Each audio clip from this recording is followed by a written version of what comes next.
আসসালামু আলাইকুম রহমতুল্লাহি ওয়া বারাকাতুহু। আজকে আসলে নতুন একটা ভিডিও নিয়ে আপনাদের সামনে হাজির হয়েছি। আসলে ইএমকে থেকে কিছু সাপোর্ট পাওয়া কাজের আমি আপনাদেরকে বলবো। তো এই বড় ভাই আসলে ভালো মনের একজন মানুষ। উনি আমাকে প্রথমে কিন্তু আমি এটা বুস্টার কনভার্টার দিয়ে 24 ভোল্টটাকে কনভার্ট করে এখানে 12 ভোল্ট ইনপুট দিয়ে দিই। তখন উনি আমাকে বলছে যে কি ভাই, আপনি যে পুঁজিটা দিয়েছিলেন ওইখান থেকে আরও 200-300 টাকার জিনিস আরও বাইসে যাবে যদি আপনি কাজটা ঠিকমতো করতে পারেন। একটা জিনিস ফলো করেন, এখানে যে 24-এর যে বোর্ডটা আছে, এই বোর্ডটা 12 ভোল্টের বোর্ড, যেহেতু আপনি 24 ভোল্ট করতে চাচ্ছেন, তো সেক্ষেত্রে আপনাকে অনেকগুলো পার্টস খুলতে হবে। তো এখান থেকে অনেকগুলো পার্টস আমি খুলে ফেলছি। এখন কিন্তু 24 ভোল্টে এটা পরিণত হয়েছে এবং চার্জিং এবং ইনভার্টার সাইড এবং এসি সাইড টু জেডলি 24-এর কাজটা যেভাবে করেন 12 ভোল্টের কাজটা সেমভাবে করেন। তো এখানে 24 আর 12-এর ভিতরে ব্যবধান এখন একটু রয়েছে, সেটা হচ্ছে যে কি এখানে হাই হিটসিং দেওয়া আছে আর এখানে একটু ছোটো মানের হিটসিং দেওয়া আছে, এতটুকুই ব্যবধান, এর চেয়ে বেশি কিছু না। তো এখানে আমরা এত মডিফাই করার কারণ হচ্ছে যে কি এখানে আর একটু সমস্যা ছিল, তো এই কারণে আমরা একটু মডিফাই করে আইপিএসটা স্টার্ট এবং চলতেছে। এটাও একদম অরিজিনাল সিস্টেমে চলতেছে। এখানে আর একটু অন্য সিস্টেমে সমস্যা ছিল, সেটা হচ্ছে দেখি কারণ আসার পর সাথে সাথে যে আইপিএসটা অন হবে এটা সমস্যা ছিল, তো এটা আমরা রিলের দ্বারা করে দিয়েছি। এখনও এখানে ক্যাপাসিটির ভোল্টেজ অনুযায়ী ইউপিএস মোড এখনও কাজ করে এটাতে, মানে সাথে সাথে অন হয়তো ইউপিএস মোড এখন ক্যাপাসিটির ভোল্টেজটা মানে শেষ হইতে চালু হয়ে যায়, আবার যে ভোল্টেজটা শুরু হয়ে যায় আর কি। আচ্ছা যাই হোক, এটা নিয়ে আমরা কথা বলবো না, আমরা আজকে কথা বলবো 12 ভোল্টের বোর্ড কীভাবে 24 ভোল্ট আমরা রূপান্তরিত করলাম। তো দেখেন 12 ভোল্টের বোর্ডের ভিতরে অনেকগুলো পাস দেওয়া থাকে, সেগুলো হচ্ছে যে কি 555 একটা টাইমার এসি আর 2টা ট্রানজিস্টার, রেজিস্টার, সিরামিক ক্যাপাসিটার, এগুলো থাকে আর কি। তো এই যে মালগুলো এখানে সব লাগানো ছিল, আমরা এগুলো খুলে ফেলছি সব। এখানে মালটা লাগানো ছিল, এখানে 10K, এখানে 47K লাগানো ছিল। এরপরে এখানে একটা 555 আইসি ছিল, এরপরে এখানে একটা ডায়োড ছিল, এগুলো খুলে ফেললাম। এখানে সিরামিক ক্যাপাসিটার ছিল, এটা খুলে ফেললাম। তো এত কিছু খোলার পরে মালটা এখন রেডি।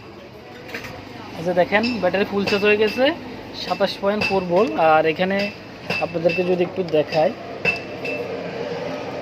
এখানে আমাদের এসি মেইন চালু আছে। যদি আমি এসি করে দিই, দেখতেছেন আমরা ইনভার্টার, এই যে এখন inverter on, backup mode on লেখা উঠছে, লোড লেভেল 0%। তো এখন কিন্তু চলতেছে। তো আপনাদেরকে যদি একটু আউটপুট ভোল্টেজ দেখেন, এখানে আউটপুট ভোল্টেজ আছে, এই যে ভোল্টেজ আছে আউটপুট। তো আপনারা কিন্তু চাইলে, আর যারা 12 ভোল্টকে মানে পুঁজির কারণে 12 ভোল্টকে 24 ভোল্ট করতে চাচ্ছেন, তো তারা চাইলে অবশ্যই যদি কোনো কাজে লাগে আমরা হেল্প করতে পারবো, যেহেতু আমরা একটা বুট করছি এবং চার্জিং মানে প্রত্যেকটা সাইড যখন ওকে করছি মোটামুটি ভালোই চলতেছে, খারাপ না। আসলে চেষ্টা করলে মানুষ সব কিছুই করা সম্ভব।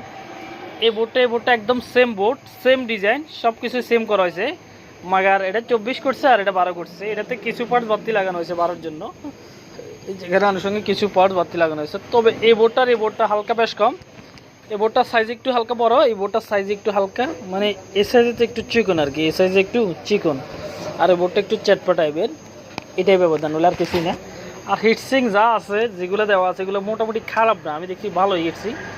আর 1200 ওয়াট লোডের পরেও আমি প্রায় 20 মিনিটের মতো লোড চেক করার জন্য, মানে কুলিং ফ্যানটা স্টার্ট ছিল, 20 মিনিট লোড দিয়ে টেস্ট করছিলাম। মোটামুটি হালকা আংশিক পরিমাণে হিট হয়েছে, যেহেতু ফ্যানের কারণে হিট হইতে পারতেছে না। তো এটা কিন্তু তার তুলনায় খুবই কম আছে হিট এটা। তো আপনারা চাইলে 12 বোর্ডগুলো দিয়ে যদি 1200 অথবা 1500 ওয়াট ইউজ করতে চান, তাহলে একটু মডিফাই করলে হয়ে যাবে। ট্রান্সফরমারটা হেভি হলে হয়ে যাবে, এছাড়া কিছুই না। আমাদের ট্রান্সফরমারটা দেখতেছেন, এখানে হেভি একটা ট্রান্সফরমার আর ওয়েল্ডিং করা হয়েছিল আমাদের। তো এখানে আমরা প্লাট তার দিয়ে করছি এটা, আর এটা প্লাটটা সারা করছি, এটা গোল তার, দুইটা একসাথে করছি।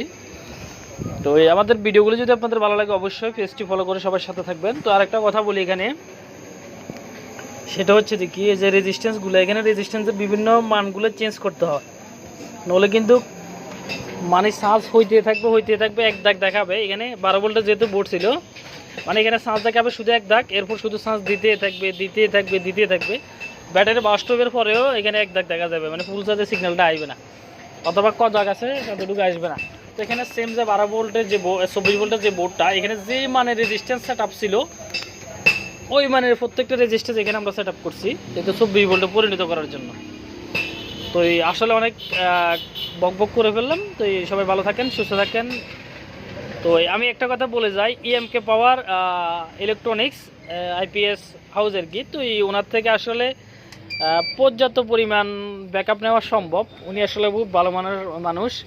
উনি ফ্রি থাকতে যথেষ্ট পরিমাণ সবাইকে হেল্প করে, আমি দেখছি আইপিএস জগতে সবাইকে হেল্প করে।